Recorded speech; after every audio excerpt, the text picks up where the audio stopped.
One of the most respected and dangerous professions in this country is in law enforcement. Taking an oath to protect and serve, an officer never knows what their active duty day will bring. However, there's one demographic that they will encounter at least 50% of the time while on active duty, a demographic that makes up 1/5 of the American population. Hi, I'm Dave Whalen, Director of Niagara University's First Responder Disability Awareness Training Program. Everybody needs disability awareness training. Educators, medical professionals, transportation, service providers. It is imperative to their quality of life. However, headlines with law enforcement interaction with people with disabilities has been prevalent over the last few years.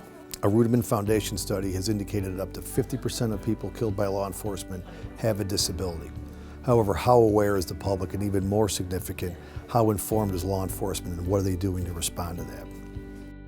Some of the things we would love field officers and patrol officers and detectives to be fully aware of and cognizant of, it really ties right into all types of disability awareness trainings out there across this country, is understand that we can't just pigeonhole an individual, meaning just because someone looks similar to this other young man or this other young woman over here, doesn't mean it's the same. Every situation is very unique. Every situation is individualistic. And we need to take time, we need to be patient, we need to be more understanding that there's a lot of disorders out there that exist. And I don't have to be in a wheelchair, or I don't have to have a physical, different physical features or impairments or characteristics to define me as for potentially having a disability. They need to get to know the community that they serve.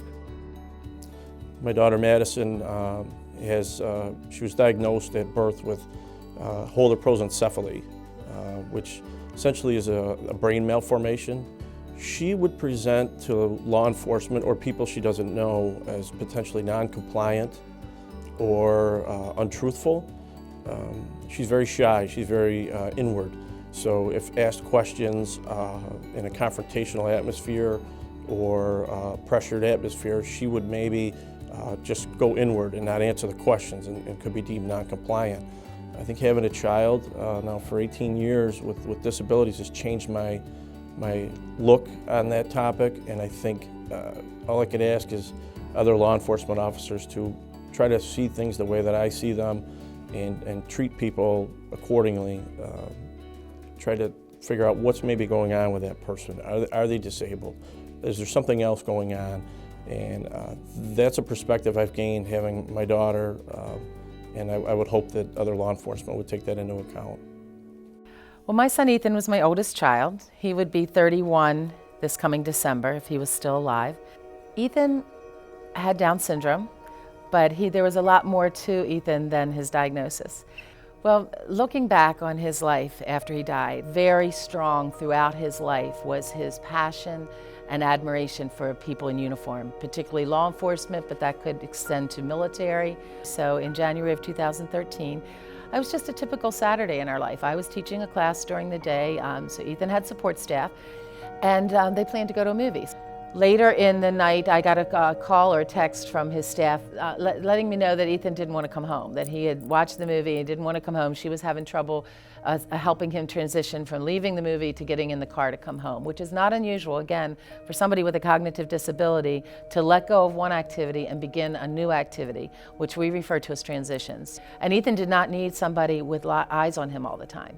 So it was perfectly a good move for her to go and get the car and bring it back. He did not have to have somebody with him. When she goes to get the car and she double parks it in front of the theater, she sees Ethan walking back into the theater because he's decided he is not finished. He's going to go watch it again. His staff comes in and she interacts with the security officer who's an off-duty sheriff's deputy. And she indicates that, yes, that he is in there. He has Down syndrome. He doesn't want to go home. His mom, I was just on the phone with his mom. His mom is on her way.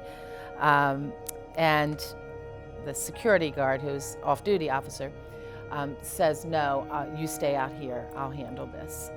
And at some point right in there, 2 other security guards who are also off-duty officers join him.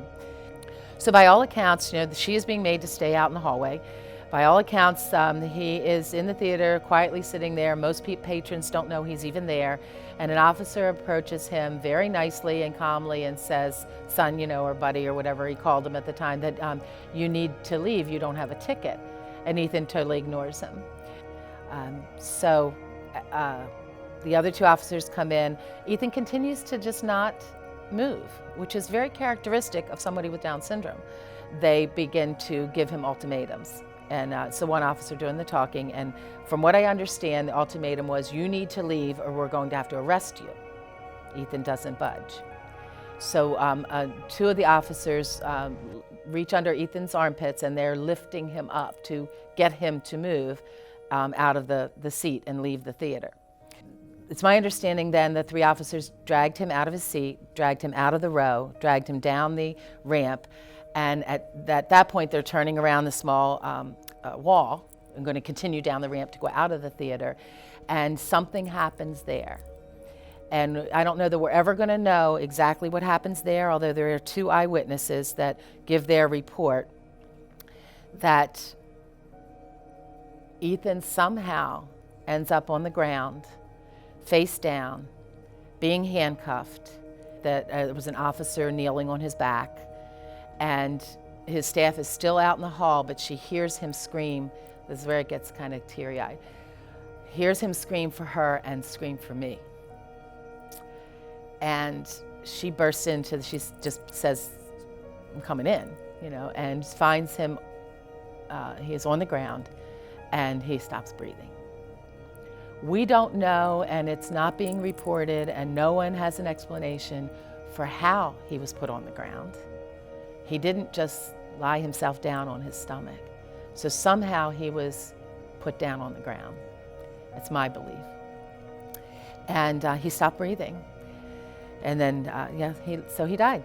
He died, and the coroner's report, the Maryland medical examiner's report, is that Ethan died of asphyxiation, and the cause of death asphyxiation, manner of death homicide. But had he been left alone, or somebody waited until I got there, which would have been about 10 to 15 minutes, he would not have died. I mean, he would have still been sitting there watching the movie, and this wouldn't have happened. So we had a lot of questions, and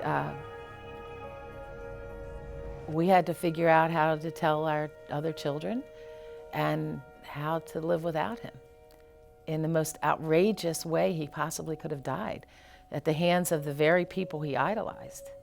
So clearly, I did not believe at the time, and I still don't believe, that those men intended to kill my son. I will never think that, but it still happened. So in 2013, I was a law enforcement officer in the Commonwealth of Virginia. Like many officers and like many human beings around the world, I had actually heard of this tragic story, a tragic death of a young man with Down syndrome in Maryland. And I'd never met this young man. I never met the family at the time. And I just thought to myself, this really sounds preventable to me. This really sounded like an avoidable situation. And I watched this story play out in the news just like thousands of people did. And it was truly heartbreaking. It was heart-wrenching. Unbeknownst to this family, I was in the process of creating a program of my own called GTO Growth Through Opportunity, which is quite ironic because after Ethan's death, a couple years later, Patty Saylor and I connected in Washington, D.C., and now I consider her a friend. One of the reasons why I created the GTO Cadets program was to build relationships between individuals with varying disabilities with their local law enforcement and first responders. And I did so for a variety of reasons, and it totally touched my heart when I met with Ms. Patty Saylor, and she told a group of people in DC as well as in Baltimore, Maryland, that if the GTO Cadet program was offered up in her area, that quite possibly Ethan would have been the first GTO Cadet, as well as he potentially would still be alive today. Well, you start out as it comes from the top, I believe, from the leadership of the police departments, and you start with more specific training rather than just everyone's general understanding of the disabled community. We get into specific training about the full spectrum of disabilities and how we can better serve the community. And the biggest part then is to get your officers involved, get hands-on with this disabled community in every way that you can. They should be part of every initiative that we have in our police department, for instance, is some component that touches on the disabled community. We have individuals that work within our police department and helps develop a culture within the department of understanding, empathy, inclusion with our disabled community. So it's not enough just to provide the training. We could sit in a training course, pay attention, sign off, and move on to the next topic. The best way is to make sure that you're serving your disabled community and they're part of the programs that you provide to the community. So that's really important, that from the very beginning of the people that responded, that out of the goodness of their heart and their private time, that we want to make a movement, we want to start a movement here that calls for training, and it needs to be mandatory because we know they need it, and it needs to be cross-disability, not just about Down syndrome or just about intellectual disability, and it needs to include or be led by people with disabilities themselves. This is a problem that we can't solve. However, if we can train our officers to understand and hopefully empathize with the caregivers, when we do respond, I think we can help them, offer help, provide ways of hopefully dealing with the problem that they may not have been exposed to or even been told about. But I think it puts us in a wonderful situation. Law enforcement, we come in contact with everybody. It doesn't matter how rich you are, how poor you are, we come in contact. Now, opening your eyes to recognize some of the behaviors so that when you walk up, you might think, well, wait a minute, I went to that training. This seems like that might be what they were talking about.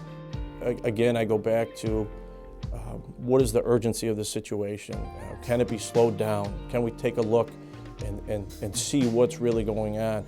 And I can see how a law enforcement officer could misread somebody with disabilities that they're being non-compliant. I could see how that could happen, but weigh that against the urgency of the situation and how quickly does that situation need to be resolved. Thank you for taking the time to learn about people with disabilities. My life may depend on it.